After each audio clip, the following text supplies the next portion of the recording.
Hello everyone. Hello everyone. I hope everyone is doing really great.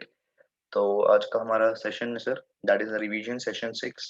जेएचएल का revision 6 session है। ये 5 session इससे पहले मैं अपलोड कर चुका हूँ यूट्यूब पर, एंड उनके जो नोट्स है वो भी टेलीग्राम चैनल पे जा चुके हैं। इसमें हम 5 क्वेश्चंस डेली रिवाइज करते हैं, ठीक है जी। तो आज का जो सेशन होगा हमारा लास्ट सेशन होगा, क्योंकि इससे पहले हम सारे सेशंस कंप्लीट कर चुके हैं और हमारे यहाँ 5 क्वेश्चंस, लास्ट 5 क्वेश्चंस बचे हैं, वही हमें इसमें रिवाइज करने हैं, ठीक है जी। तो बस जल्दी से बढ़ते हैं हमारे लास्ट सेशन की तरफ, और it is going to take around only 10 to 15 minute, जिसमें हम सारे के सारे क्वेश्चंस रिवाइज कर लेंगे, ठीक है जी। तो इससे पहले हम सारे क्वेश्चंस रिवाइज कर चुके थे। Who will be liable if the company issues share warrant, ये हमारा लास्ट क्वेश्चन था जो हमने लास्ट सेशन में रिवाइज किया था, ठीक है जी। तो आज जो हमारा सेशन है वो यहाँ से शुरू होता है, ठीक है जी। मैं जूम करता हूँ। तो आज का पहला क्वेश्चन, अगर कोई सेंट्रल लेजिस्लेशन या रेगुलेशन रिपील कर देता है किसी एक्ट को made after the commencement of the general clauses act, what shall not be such affected. अभी एग्जैक्टली क्वेश्चन मैंने इंस्टीट्यूट के गाइडलाइन आंसर से उठा लिया। अब इसका मतलब सीधी से समझ लो, कह रहे कि अगर जनरल क्लॉजेस एक्ट के कमेंसमेंट के बाद अगर कोई सेंट्रल लेजिस्लेशन या कोई रेगुलेशन आता है, ठीक है, अगर वो रिपील कर देता है किस चीज को, इफ एनी सेंट्रल लेजिस्लेशन और रेगुलेशन रिपील्स एनी एक्ट, अगर कोई एक्ट को रिपील कर देता है, रिपील का क्या मतलब होता है, इनवैलिड कर देता है, ठीक है ना। तो नो लॉन्गर वैलिड, कि आगे वो वैलिड नहीं रहेगा, ठीक है। रिपील कर देता है किसी एक्ट को after the commencement of general clauses, क्या उससे अफेक्ट नहीं होगा, ठीक है जी। तो ये क्वेश्चन है, जल्दी से देखते हैं क्या अफेक्ट नहीं होगा सर। सबसे पहले, revive anything not enforce the privilege, तो क्या चीज को वो अफेक्ट नहीं कर पाएगा, क्या चीज रिवाइव नहीं कर पाएंगे सर, जो चीज अभी तक एनफोर्स नहीं की गई थी और प्रिवेल नहीं की गई थी। प्रिवेल का मतलब है लागू नहीं की गई थी, ठीक है। कोई भी ऐसी चीज जो अभी तक एनफोर्स और प्रिवेल नहीं की गई थी वो उसको रिवाइव नहीं कर पाएंगे। Affect the prior management of the legislation that is repealed, इसका क्या मतलब है, प्रायर मैनेजमेंट मतलब पहली वाली मैनेजमेंट जो लेजिस्लेशन में थी, उस जो प्रायर मैनेजमेंट थी उसको अफेक्ट नहीं कर पाएंगे जो रिपील हो चुकी है। उसके बाद अफेक्ट एनी क्लेम प्रिविलेज और डेट, तो अगर कोई क्लेम है, प्रिविलेज या डेट है तो वो अफेक्ट नहीं होगा। अगर कोई पनिशमेंट है, फोरफीचर का मतलब तो जब्त करना किसी चीज को, या फिर पेनल्टी लगनी थी, तो वो अफेक्ट नहीं हो पाएगा। उसके बाद affect the inquiry investigation litigation, ठीक है, ये चीज भी अफेक्ट नहीं हो पाएगी। तो रिवाइव नहीं कर पाएगा सर कोई भी चीज जो एनफोर्स नहीं हुई थी, प्रायर मैनेजमेंट अफेक्ट नहीं हो पाएगी क्योंकि सर वो पहले रिपील हो चुकी थी, एंड अफेक्ट नहीं कर पाएगा कोई भी क्लेम या डैमेज या फिर सॉरी क्लेम प्रिविलेज या डेट, ठीक है जी। उसके बाद कोई पनिशमेंट थी या फॉरफीचर था या पेनल्टी थी, वो भी अफेक्ट नहीं होगी। और अगर कोई इंक्वायरी होनी थी, इन्वेस्टिगेशन थी या फिर कोई लिटिगेशन पेंडिंग था तो वो भी अफेक्ट नहीं होगा, ठीक है जी। तो ये चीज है कि जनरल क्लॉजेस एक्ट के कमेंसमेंट के बाद अगर कोई रेगुलेशन रिपील करता है किसी एक्ट को तो क्या इफेक्ट नहीं होगा, तो ये चीजें इफेक्ट नहीं होती, ठीक है। जब लर्निंग वर्क है याद कीजिएगा, ठीक है जी। अगला क्वेश्चन है, टॉट committed by one partner but all the partners are liable, इसमें केस होता है सर, मैं आपको दिखाता हूँ। अब वो मैं आपको दिखाता हूँ थ्रू जो इंस्टीट्यूट का गाइडलाइन आंसर है। अभी इंस्टीट्यूट का गाइडलाइन आंसर आपके सामने आ गया, मैं जल्दी से लेके जाता हूँ उस पेज पर। अब ये क्वेश्चन था, जस्ट अ सेकंड।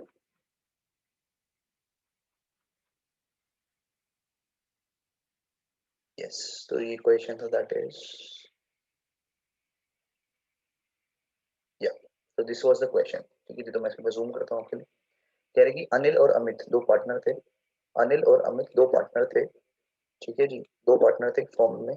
तो अनिल ने क्या किया, ordinary dealing with other form के साथ डील करते हुए उसने क्या किया, ब्राइब किया, मतलब रिश्वत दी किसी उस फॉर्म के क्लर्क को to diverse the secrets related to the other form where the clerk was working. तो उसने उसको क्या किया, जो सीक्रेट्स हैं इस फॉर्म के मुझे बता दो, और उसने उसको ब्राइब किया। Who shall be liable, both the partners Anil और अमित, और ओनली अनिल, जिसने गलत किया सिर्फ वो लायबल होगा या दोनों पार्टनर्स हो जाएंगे। अब इसमें सर हमें एक चीज पता है कि जो पार्टनर्स होते हैं ना वो जॉइंट एंड सेवरली लायबल होते हैं, ठीक है ना। तो बस वही वाली बात है सर, वही हमें यहाँ पे पढ़ना है। टॉट कमिटेड बाय वन पार्टनर, अगर किसी पार्टनर ने एक टॉट किया, टॉट का क्या मतलब होता है, सिविल रॉन्ग, ठीक है। तो कोई भी काम किसी पार्टनर ने किया तो क्या सारे पार्टनर्स लायबल हो जाते हैं, बिल्कुल लायबल हो जाते हैं। All the other partners are liable to the extent of the guilty partner कौन था, अनिल, ठीक है ना। जितना गिल्टी पार्टनर लायबल है उतने सारे पार्टनर्स लायबल हो जाते हैं। ये कौन से केस में बताया गया था, हेलमन वर्सेस हाउस्टन एंड कंपनी 1903 में जो आएगा, तो उसमें ये बताया गया था, both the partners become liable for the taught committed by one partner. तो जो ये एग्जैक्टली अभी अनिल और अमित का केस था वो हेलमन एंड हाउस्टन का केस था, ठीक है। एग्जैक्टली बस आपको उसमें केस, हम भी अगर आप कोट करेंगे तो डेफिनेटली आपको बहुत ज्यादा बेनिफिट होगा, ठीक है जी। ऑब्वियसली केस नाम जब भी आप बेनिफिट करते हैं और सही नाम लिखते हैं, आप 100% श्योर है तो आपको जरूर नाम लिखना चाहिए। अगर नाम आप लिख देते हैं तो डेफिनेटली आपको इसमें हेल्प होता है और एक नंबर एक्स्ट्रा मिलता है, ठीक है जी। नेक्स्ट क्वेश्चन पर आते हैं। Decision exercise are treated as abuse if the administrative authority is exercising under the following circumstances, मतलब जब administrative authorities अपनी powers discretionary powers को exercise कर रही होती हैं तो उसको कब abusive treat किया जाता है, under the following circumstances इसको abusive treat किया जाता है। सबसे पहले आता है सर मेलाफाइड्स, दूसरा आता है irrelevant consideration, फिर living out relevant consideration, arbitrary orders, improper purpose, exceeding jurisdiction, ये सब पॉइंट्स है। ठीक है जी। सबसे पहले मैलिफाइड्स का क्या मतलब होता है?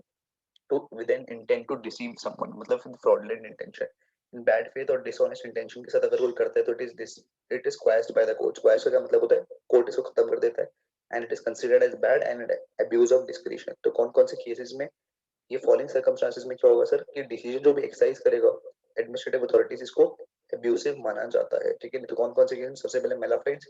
मेलाफाइड्स मतलब कोई मेलाफाइड इंटेंशन हो कि बैड फेथ में करते हैं, डिसऑनेस्ट इंटेंशन है, तो it is liable to be quashed by the court and it is considered as bad and abuse of discretion, कि इन्होंने अपने डिस्क्रिशनरी पावर का गलत फायदा उठाया है। ठीक है जी। नेक्स्ट आता है sir irrelevant considerations. Irrelevant consideration का मतलब है जो रेलिवेंट कंसीडर, जो चीजों को कंसीडर करना था वो करा नहीं, रेलिवेंट चीजों को कंसीडर किया नहीं, इररिलेवेंट हो गया। स्टैट्यूट, स्टैट्यूट का मतलब होता है एक्ट।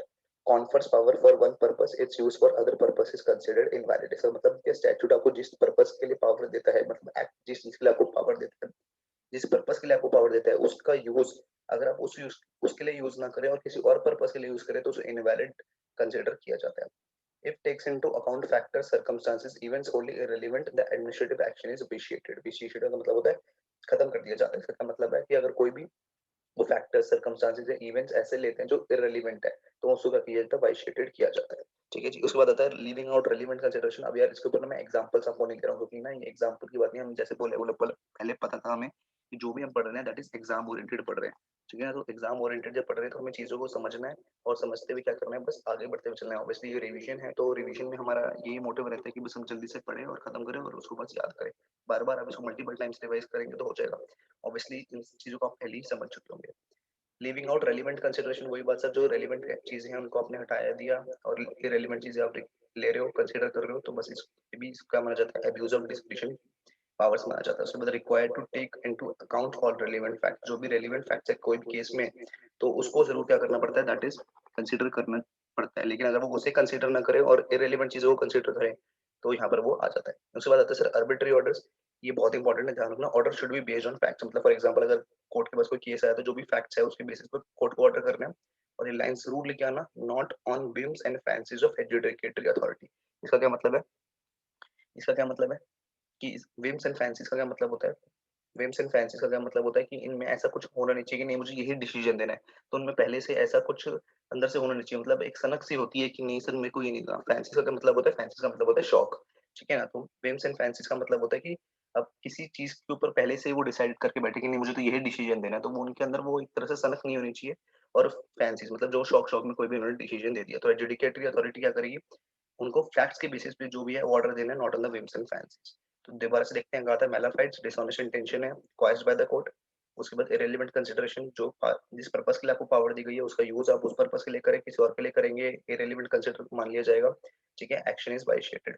उसके बाद लीविंग आउट रेलिवेंट कंसिडरेशन, जो रेलिवेंट फैक्ट्स हैं उनको ही कंसीडर करना है। Arbitrary orders, on the facts होने चाहिए आपके order, not on the whims and fancy. इसके बाद आता है सर इम्प्रॉपर पर्पस। एग्जैक्टली वही चीज है सर कि जिस पर्पस के लिए आपको यूज दी गई थी पावर उसी के लिए यूज करना है। एक्सीडिंग ज्यूरिसडिक्शन का मतलब है अपने ज्यूरिसडिक्शन से एक्सेस में चले जाना। मतलब फॉर एग्जांपल मेरी लिमिट थी, स्टैट्यूट जो क्या करता है लिमिट लगाता है हर अथॉरिटी की कि आपकी इतनी ज्यूरिसडिक्शन है, इसके बाहर आप नहीं जा सकते। लेकिन अगर कोई बाहर जाता है तो उसको भी abuse of discretion, abuse of decision माना जाता है। ठीक है जी। By the administrative authorities.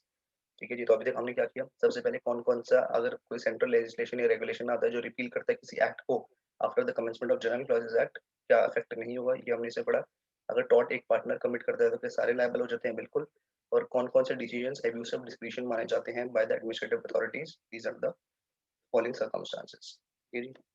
Next question पर आते हैं sir, that is constitution of special court. Constitution of special court under section, कौन सा सेक्शन है? अंडर सेक्शन, जल्दी से देखते हैं sir, section Section 435 of the Companies Act 2013. Come on guys. ठीक है ना। कॉन्स्टिट्यूशन ऑफ स्पेशल कोर्ट, तो स्पेशल कोर्ट कब बनाया जाएगा सर? कॉन्स्टिट्यूट कैसे किया जाता है special court? Section 435 of the companies act. कुछ बच्चों को लग रहा है सर ये कंपनीज एक्ट का क्वेश्चन कहाँ सर आ गया? तो कंपनीज एक्ट का क्वेश्चन सर स्पेशल कोर्ट्स में आता है। स्पेशल कोर्ट का चैप्टर है हमारा स्पेशल कोर्ट ट्राइब्यूनल्स, उसमें ये क्वेश्चन है। तो सेक्शन 435 में कॉन्स्टिट्यूट किया जाता है स्पेशल कोर्ट। बिल्कुल sir, central government for the purpose of providing speedy disposal of cases.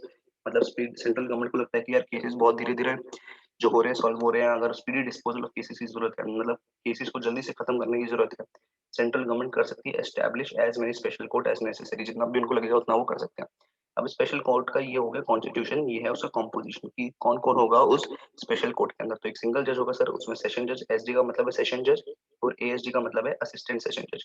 तो एक सिंगल जज जरूर होगा सर, अब वो सेशन जज भी हो सकता है या असिस्टेंट सेशन जज भी हो सकता है, ठीक है। In cases of offences punishable under this, ठीक है, मतलब दिस मैंने नीचे ये मार्क भी किया है, दिस एक्ट का मतलब है कंपनीज एक्ट, ठीक है, जो इम्प्रेजनमेंट दे सकते हैं 2 साल या उससे ज्यादा की, ठीक है। नहीं तो सेशन जज होगा या असिस्टेंट सेशन जज होगा, जो ऑफेंसेस कौन से देखेगा, जो इस एक्ट में हुए होंगे, मतलब कंपनीज एक्ट में हुए होंगे, और द इम्प्रिजनमेंट और कितने साल की वो दे सकता है, 2 साल या उससे ज्यादा। एंड, और नहीं ध्यान रखना एंड है, मेट्रोपॉलिटिशियन मजिस्ट्रेट और judicial magistrate of first class. Metropolitan magistrate, MM का क्या मतलब है, मेट्रोपॉलिटिशियन मजिस्ट्रेट, और जेएम का क्या मतलब है, judicial magistrate of first class.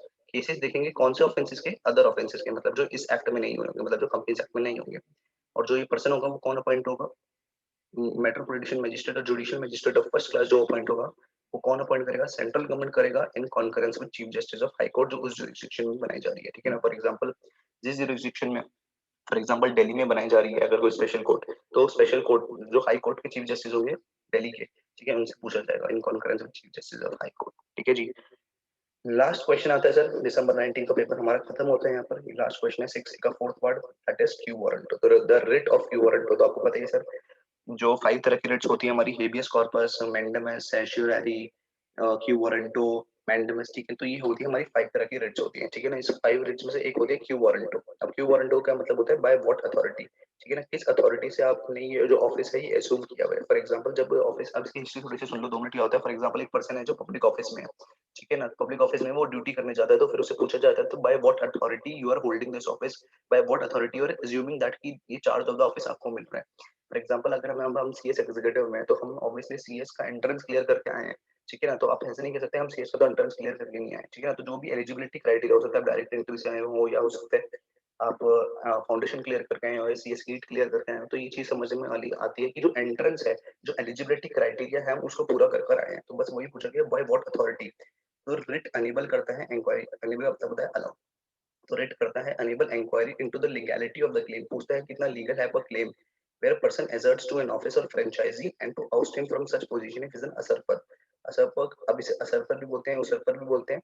तो असरपर का मतलब होता है, असरपर का मतलब होता है जिसने वो चीज को ना हड़प लिया हो, ठीक है ना। For example office, public office में जाके वो बैठ गया और बोला कि ये तो मेरे को यहाँ पे ऑथराइज्ड हूँ और मेरे को यहाँ पे काम करना है। अरे भाई, तुमको निकाल दिया जा सकता है, तो ousting from such position, ousting का क्या मतलब होता है, बाहर निकाल दिया जा सकता है अगर वो क्या है, असर पर है, ठीक है, असर पर है, तो उसे निकाल दिया जा सकता है। तो उससे पूछा जाता है कि भाई कौन सी, अपना क्लेम दिखाओ, लीगैलिटी ऑफ द क्लेम उसकी चेक की जाती है। अगर पर्सन कहता है कि मैं ऑफिस में हूँ और इस फ्रेंचाइजी, कोई भी ऑफिस है फ्रेंचाइजी में, और ये पब्लिक होनी चाहिए, ठीक है ना, and to ousting from such position है विजन असर पर, अगर उसने वो पोजीशन हड़पी है, अगर उसने पोजीशन वो जानबूझ के ली है और उसके पास कोई अथॉरिटी नहीं है, तो उससे पूछा जाता है भाई व्हाट अथॉरिटी में तुम यहाँ पर हो, ठीक है ना, किसने तुम्हें अथॉरिटी दी।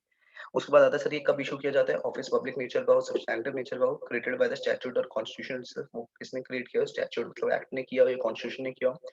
रिस्पोंडेंट एसेटेड हिज क्लेम, तो रिस्पोंडेंट कौन है यहाँ पर, दैट इज द पर्सन जिससे पूछा जा रहा है। अब इसका ऑब्जेक्टिव क्या है sir, unlawful person shall not serve any public office, मतलब कोई भी अनलॉफुल पर्सन है, मतलब जिसको लीगली असाइन नहीं की गई थी वो ऑफिस, वो ड्यूटी, वो असर ना करे, मतलब वो हड़प ना ले, क्या सर, वो public office. Court has the power to grant और रिफ्यूज इट। अब ये सब जो क्यू वारंटो की जो रिट है, ये कोर्ट के पास पावर है कि पावर वो उसे ग्रांट कर भी सकते हैं और रिफ्यूज भी कर सकते हैं, तो कोर्ट के पास ही पावर होती है, मतलब ये डिस्क्रिशनरी पावर है कोर्ट की, ठीक है ना।